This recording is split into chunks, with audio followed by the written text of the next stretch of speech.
প্রত্যেকটা স্টেজকে আমি আজ প্রশাসক হিসাবে কিছু বার্তা দেওয়ার চেষ্টা করি। সেই বার্তাও এই স্টেজের মাধ্যমে আপনাদেরকে দেওয়ার চেষ্টা করব। যে বিভিন্ন সরকারি স্কিম থাকে, সেই স্কিম নেওয়ার জন্য বা পাওয়ার জন্য যদি কোনো সমস্যা হয়, আপনারা নির্দ্বিধায় ব্লক অফিসে যাবেন, বিডিও অফিসে যাবেন, কোনো অফিসারের কাছে যাওয়ার দরকার নেই। আপনাদের যে কোনো কাজ যদি মনে হয় আপনার সমস্যা হচ্ছে, আপনি ডাইরেক্ট বিডিও সাহেবের মানে আমার সঙ্গে গিয়ে ডাইরেক্ট যোগাযোগ করবেন। কারোর মাধ্যমে কোনো কারো বাবা, কোনো দিদি কাউকে বলার দরকার নেই। আপনাদের যদি কোনো কাজের সমস্যা হয় ডাইরেক্ট গিয়ে আমাকে বলবেন। এবং আর একটা কথা আমি প্রত্যেকটা স্টেজেই বলি, মানে আমার বাড়ি হাওড়ায় আর আপনাদের বাড়ি পূর্ব মেদিনীপুরে। পূর্ব মেদিনীপুর দেখবেন যখন শিক্ষার দিক থেকে যখন প্রসঙ্গ আসে যে পূর্ব মেদিনীপুরের পার্সেন্টেজ শিক্ষার ক্ষেত্রে কেমন, সবসময় দেখবেন অল ওভার ইন্ডিয়াতে র্যাঙ্কিং এ কিন্তু পূর্ব মেদিনীপুর একটা স্থান করে থাকে শিক্ষার দিক থেকে। ভালো লাগে না খুব আপনাদের? আমরা কিন্তু কোনোভাবেই হাওড়া বা কলকাতা বা আদার্স ডিস্ট্রিক্ট যত চেষ্টাই করি পূর্ব মেদিনীপুরকে শিক্ষার দিক থেকে বিট করতে পারি না। একটা জোরে করে হাততালি হোক আপনাদের জন্য যে আপনারা শিক্ষার দিক থেকে অনেকটা এগিয়ে আছেন। ভালো লাগছে না? এবার খারাপ লাগার কথাটা বলি।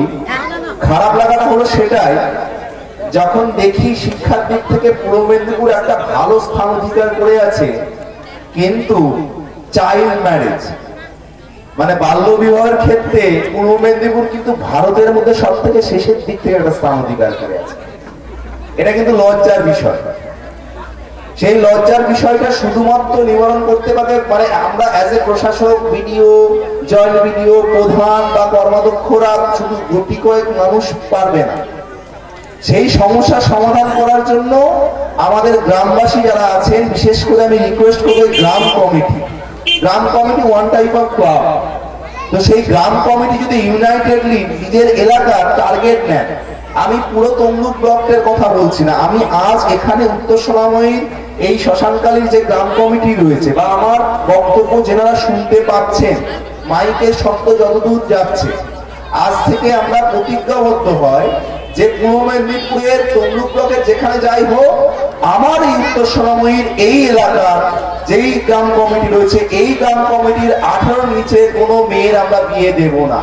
এটা আপনারা যদি নিজেরা দায়িত্ব নেন তখন দেখবেন কেন। এবার আপনাদেরকে বুঝতে হবে যে আমি 18 বছরের নিচে কেন বিয়ে দেওয়া নিয়ে প্রশাসন এত অ্যাক্টিভ রোল প্লে করছে, এটা বুঝতে হবে। এটা যদি আপনারা বুঝে যান যে 18 নিচে বিয়ে দেওয়াটা কেন যাবে না, তাহলে আপনি আপনার বাড়ির নিজের যেটা রয়েছে 18 ক্রস করলেই বিয়ে দেবেন। আপনাদেরকে সেটা বুঝতে হবে।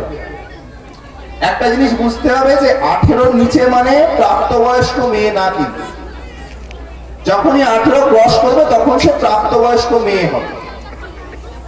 তাহলে সেই প্রাপ্তবয়স্ক মেয়ে হলে যদি আমি তখন বিয়ে দিই, তাহলে তার আফটার প্রেগনেন্সি যে বাচ্চাটা জন্ম হবে সেই বাচ্চাটাও কিন্তু সুস্থ হবে। আপাতত দৃষ্টিতে আপনাদের মনে হতে পারে যে না আমি 18 নিচে বিয়ে দিয়েছি, বাচ্চা তো সুস্থই আছে, কিন্তু আপাতত দৃষ্টিতে আর 5টা বাচ্চার থেকে কিন্তু অনেকটা পিছিয়ে থাকে। তাহলে সুস্থ বাচ্চা হলে কি সুবিধা হবে? একটা পাড়ায় যদি যত বাচ্চা সৃষ্টি মানে জন্ম হবে, সেটা যদি সুস্থ বাচ্চা হয় তাহলে কি হবে? আমাদেরকে এটা বুঝতে হবে। কি হবে? আমরা ভারতীয়, আমরা ভারতকে প্রত্যেকে ভালোবাসি, হ্যাঁ কি না? ভালোবাসি তো? আমরা চাই ভারত একটা জায়গায় যাক। আপনাদের মনে হতে পারে যে বিডিও সাহেব উত্তর সোনাময়ী কোনো একটা গ্রামে এসে ভারত ভালো জায়গায় যাক এটা কেন বলছেন?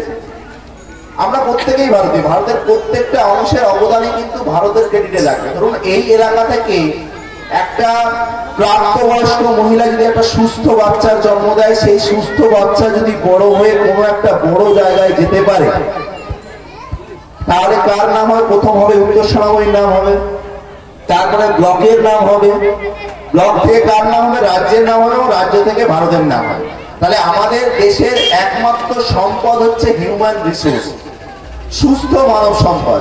যে দেশের যত বেশি সুস্থ মানব সম্পদ থাকে সেই দেশ কিন্তু তত বেশি ডেভেলপ হয়, কারণ তার হিউম্যান রিসোর্সটাকে ঠিকঠাক ভাবে কাজে লাগানো যায়। আমি প্রত্যেকে এখানে যারা মা মাতৃসম বা যারা রয়েছেন এবং যারা 18 নিচে রয়েছেন, আমি তাদেরকে বলবো যে আপনারা 18 আগে কোনোভাবে বিয়ে দেওয়ার চেষ্টা করবেন না। 18 আগে যদি বিয়ে দেওয়া হয় তাহলে কিন্তু অনেক 2006 এর চাইল্ড ম্যারেজ অ্যাক্ট অনুযায়ী কিন্তু অনেক লিগ্যাল প্রভিশন আছে। যদি কেউ 18 নিচে বিয়ে করে তাহলে তার ক্ষেত্রে একটা কথা মাথায় রাখতে হবে, 1 লাখ পর্যন্ত জরিমানা হবে এবং তার বাড়ির গার্জিয়ান যিনি আছেন, বাবা মা যিনি আছেন, তার কিন্তু 2 বছর পর্যন্ত জেল হতে পারে। এছাড়াও কি আছে, ওই বিয়ে বাড়ির অনুষ্ঠানে যিনি বিয়ে দেবেন তিনিও যেমন সাজাপ্রাপ্ত হবেন, অনুষ্ঠানে যিনি বিয়ে খাবেন তিনিও সাজাপ্রাপ্ত হবেন। তাহলে আমি সেই সাজার দিকে না গিয়ে আমরা চেষ্টা করব 18 নিচে যাতে বিয়ে না হয়।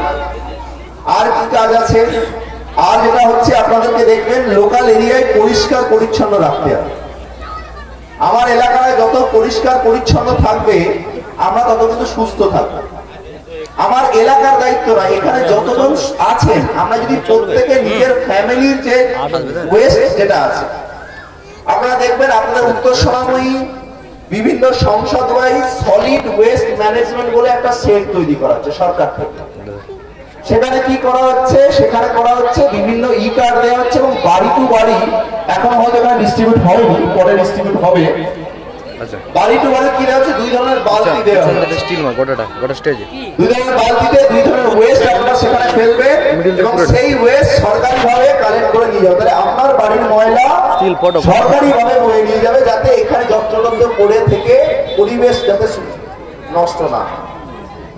এবং আমি আরেকটা আবার শেষবার বলে যাই যে কোনো সরকারি স্কিম পাওয়ার ক্ষেত্রে বা লোকাল এরিয়ায় যদি কোনো সমস্যা থাকে, আপনারা কোথাও যেতে পারেন না, হয়তো জিপি অফিসে গেছেন, জিপি অফিসে গিয়ে দেখছেন হয়তো আপনি বারবার বলার পরেও হয়তো কাজটা হচ্ছে না, বা আপনি আপনার লোকাল এরিয়ার যে দাদা বা দিদিকে বলেছেন, বলার পরে হয়তো হচ্ছে না। আমি আপনাদেরকে ওপেনলি বলে যাচ্ছি, আমার দরজা আপনাদের জন্য সব সময় খুলে আছে। যে কোনো ইস্যু নিয়ে যে কোনো সময় বিডিও অফিসে আপনারা আসুন, আমরা চেষ্টা করব আপনাদেরকে পাশে থাকার জন্য।